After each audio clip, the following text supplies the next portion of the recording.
Film की शुरुआत में हमें एक परिवार दिखाया गया है।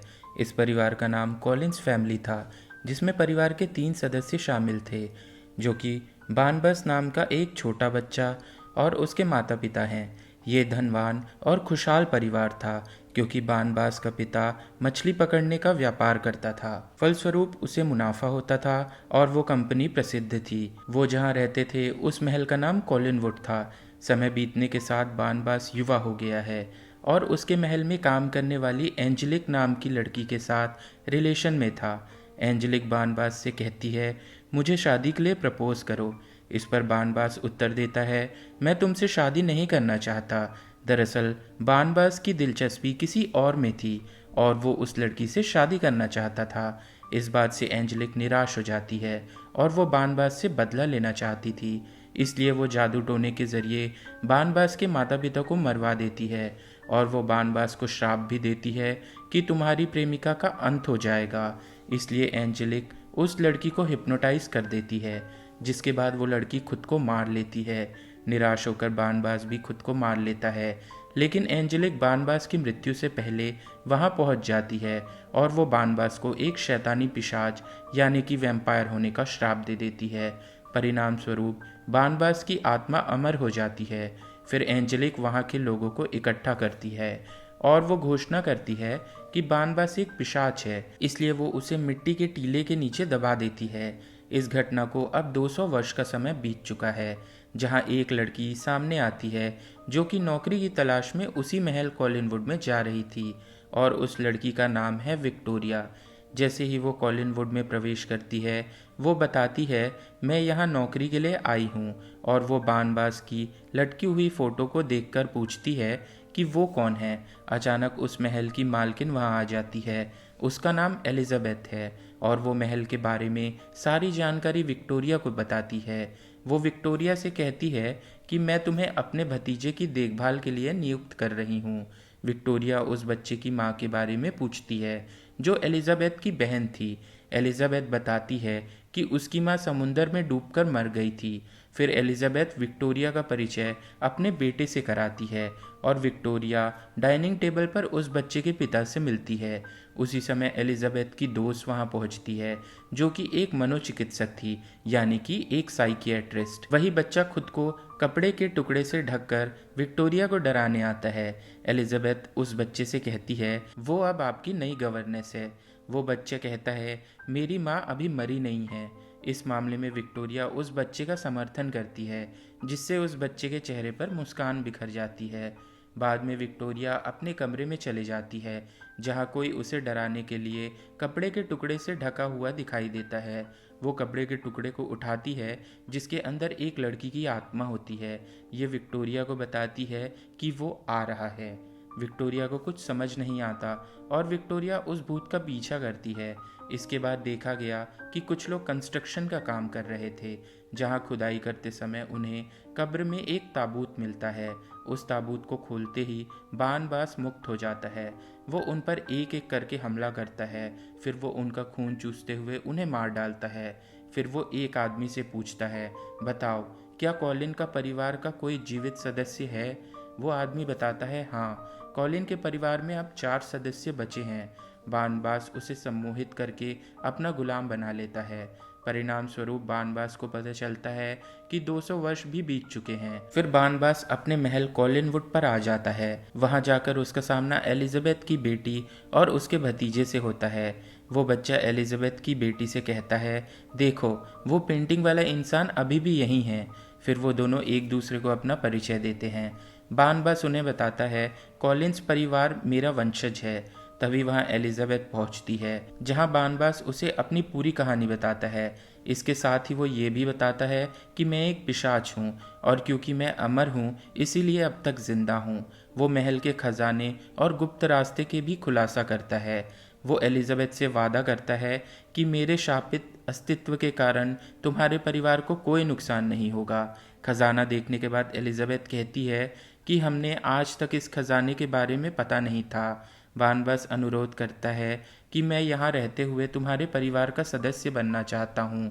एलिजाबेथ उससे सहमत है और साथ में ये भी कहती है, ये राज सिर्फ हमारे बीच ही रहेगा। बानबास बाद में परिवार के बाकी सदस्यों से मिलता है और वो उसके मछली पकड़ने के व्यापार के बारे में पूछता है।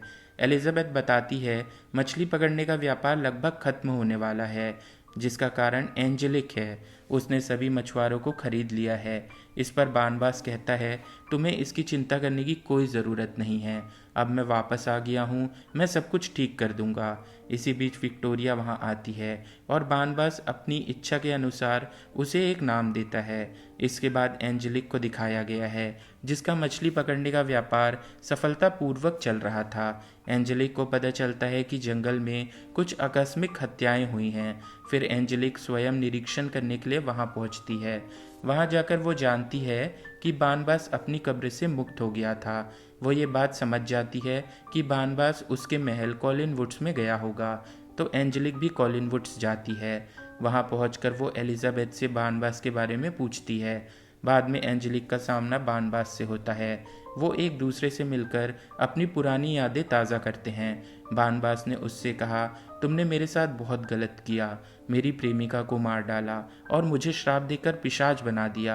ये सब सुनकर एंजेलिक बानबास से कहती है ये सब कुछ भूल जाओ, क्योंकि मैं तुम्हारे साथ अपना जीवन फिर से शुरू करना चाहती हूँ। लेकिन बानबास ने उसे साफ मना कर दिया। इसके बाद बानबास खजाने का पैसा इन्वेस्ट करके अपनी कंपनी की एक नई शुरुआत करता है। एंजेलिक को ये जानकर बहुत बुरा लगता है, वो ईर्ष्यालु है। फिर वो मनोचिकित्सक बानबास को सम्मोहित कर लेती है, जहां उसे पता चला कि बानबास वास्तव में एक पिशाच है। फिर वो तुरंत एलिजाबेथ के पास जाती है। वो उससे पूछती है तुमने ये बात मुझसे क्यों छिपा रखी कि बानबास एक पिशाच है, वो एक हत्यारा है, इसलिए उसका महल में रहना सही नहीं है, उसे महल से बाहर निकालो। इस पर एलिजाबेथ कहती है नहीं, वो कहीं नहीं जाएगा, वो हमारे साथ इसी महल में रहेगा, क्योंकि वो भी हमारी कॉलिंस परिवार का ही एक सदस्य है। बाद में बानबास और विक्टोरिया में दोस्ती हो जाती है और वो अपना अधिकतर समय एक दूसरे के साथ बिताने लगे थे। एंजेलिक बानबास से मिलने के लिए एक मीटिंग रखती है।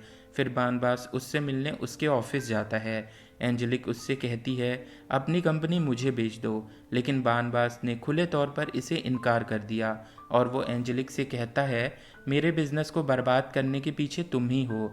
फिर वो मनोचिकित्सक चालाकी से बानबास का खून निकाल लेती है। विक्टोरिया अपने बचपन के सपने देखती है। बचपन में वो भूतों को देखा करती थी। परेशान होकर उसके माता पिता ने उसे मनोरोग अस्पताल में भेज दिया। दरअसल विक्टोरिया को सिर्फ एक लड़की का भूत दिखता था और वो भूतिया लड़की विक्टोरिया को सिर्फ एक ही सीन दिखाती थी जिसमें वो खुद की जान ले लेती थी। फिर बानबास और एलिजाबेथ नई कंपनी शुरू करने की खुशी में एक पार्टी रखते हैं। फिर विक्टोरिया और बानबास एक दूसरे से मिलते हैं, जहां विक्टोरिया अपने बचपन की बातों का खुलासा करती है। जब मैं बच्ची थी तो मेरे माता पिता ने मुझे मानसिक अस्पताल भेजा था, ये सोचकर कि मैं शापित हूँ, क्योंकि उसे भूतों की झलक दिखती थी। एंजेलिक भी उस पार्टी में आती है। फिर वो बानबास के पास जाती है। बानबास और विक्टोरिया को एक साथ देखकर उसे ईर्ष्या होती है। फिर उस बच्चे के पिता उसे छोड़कर चले जाते हैं, तो वो बच्चा दुखी है। वो अपने कमरे की ओर भागता है। तभी एक डिस्को बॉल उस बच्चे पर गिरने वाली थी, लेकिन बानबास तेजी से दौड़ते हुए उस बच्चे को बचा लेता है। उसी समय सूर्य की रोशनी बानबास पर पड़ती है, जिससे उसका शरीर जलने लगता है। परिणाम स्वरूप सभी लोगों को ये पता चल गया कि बानबास कोई इंसान नहीं बल्कि एक पिशाच है। ये देखकर सभी वहाँ से चले जाते हैं। फिर बानबास विक्टोरिया की तरफ बढ़ता है, लेकिन वो भी वहाँ से चले जाती है। अब बानबास एंजेलिक के पास जाता है और कहता है मुझे फिर से इंसान बना दो। इस पर एंजेलिक ने बानबास पर आरोप लगाया कि तुमने जंगल में कई हत्याएं की। बानबास कहता है मैंने जो भी किया वो जानबूझकर नहीं किया था। एंजेलिक ने उसे धमकी दी, मैं फिर से तुम्हारे साथ वो कर सकती हूँ जो मैंने 200 साल पहले किया था। मैंने विक्टोरिया को सम्मोहित कर लिया है ताकि वो भी खुद की जान ले ले, और वो उसे प्रस्ताव देती है मेरे साथ पार्टनरशिप कर लो, नहीं तो मैं फिर से तुम्हें कब्र में दफना दूंगी। बानबास ने इससे साफ इनकार कर दिया और एंजेलिक उसे फिर से ताबूत में बंद कर देती है। फिर वो कॉलिंस की कंपनी को नष्ट कर देती है। जैसे ही एंजेलिक वहाँ से निकलती है, एलिजाबेथ का भतीजा कब्र के पास पहुँचता है और वो उस ताबूत का ताला खोल देता है। बानबास उस बच्चे से पूछता है कितने साल बीत गए। इस पर वो बच्चा कहता है बस 20 मिनट। बाद में एंजेलिक पुलिस के पास जाती है। वो बताती है कि कॉलिंस के परिवार ने एक पिशाच, एक हत्यारे को आश्रय दिया है। इसलिए वो पुलिस के साथ कॉलिन वुड्स चली जाती है। वो पूरे परिवार को पुलिस द्वारा गिरफ्तार करवाना चाहती थी। इसी बीच बानबास वहाँ पहुँचता है और कबूल करता है, हाँ, मैं एक पिशाच हूँ, मैं एक हत्यारा हूँ और मैं अपने सभी गलत काम कबूल करता हूँ। वो इसके साथ ही ये भी कहता है एंजेलिक हर चीज़ के लिए जिम्मेदार है और वो एंजेलिक का खून चूसता है ताकि लोगों को एंजेलिक की वास्तविकता का पता लगे। एंजेलिक को कोई नुकसान नहीं हुआ क्योंकि वो कोई इंसान नहीं बल्कि एक चुड़ैल थी। फिर एंजेलिक और बानबास के बीच लड़ाई होती है। तभी एलिजाबेथ की बेटी उन्हें बीच में रोकती है, जो कि एक वेयरवुल्फ में तब्दील हो गई थी। अपनी बेटी को ऐसे देखकर एलिजाबेथ हैरान रह जाती है। फिर एंजेलिक और एलिजाबेथ की बेटी के बीच लड़ाई शुरू हो जाती है, लेकिन एंजेलिक जादू टोने के जरिए उसे ज़्यादा देर तक सामने नहीं टिकने देती। एलिजाबेथ एंजेलिक से गुस्से में पूछती है, मुझे बताओ कि तुमने मेरी बेटी के साथ क्या किया। एंजेलिक से पता चलता है कि मैंने तुम्हारी बेटी को बचपन में वेयरवुल्फ द्वारा कटवा दिया था और वो मैं ही थी जिसने तुम्हारी बहन और उस बच्चे की माँ को समुंदर में डुबा दिया। और वो बानबास से कहती है, तेरे माता पिता को भी मैंने ही मार डाला। तभी एलिजाबेथ का भतीजा वहाँ पहुँचता है और वो एंजेलिक को धमकी देता है और एंजेलिक उससे कहती है, मैं पहले तुम्हें ही ख़त्म कर दूंगी। एंजेलिक उस बच्चे को ख़त्म करने के लिए उस बच्चे की ओर बढ़ रही थी। तभी वहाँ उस बच्चे की माँ का भूत प्रकट हो जाता है और ये एंजेलिक पर चिल्लाता है। नतीजन एंजेलिक झूमर से जाकर टकराती है और वो झूमर नीचे गिर जाता है। अब एंजेलिक बुरी तरह घायल हो गई थी। तब बानबास सभी को चेतावनी देता है, तुरंत घर से बाहर निकलो। पूरा घर आग की चपेट में आ जाता है। फिर एलिजाबेथ सबको लेकर बाहर आती है। बानबास का गुलाम भी होश में आकर बाहर चला जाता है। इसके बाद बानबास एंजेलिक के पास जाता है और वो उससे कहता है, तुमने मुझसे कभी प्यार नहीं किया, ये तो तुम्हारे जादू टोने का प्रभाव था क्योंकि तुम मुझ पर हावी होना चाहती थी। एंजेलिक उससे कहती है, नहीं, तुम सच नहीं बोल रहे हो, मुझे तुमसे बेहद प्यार है। फिर वो अपना दिल निकाल कर बानबास को दे देती है और एंजेलिक बानबास के सामने ही मर जाती है।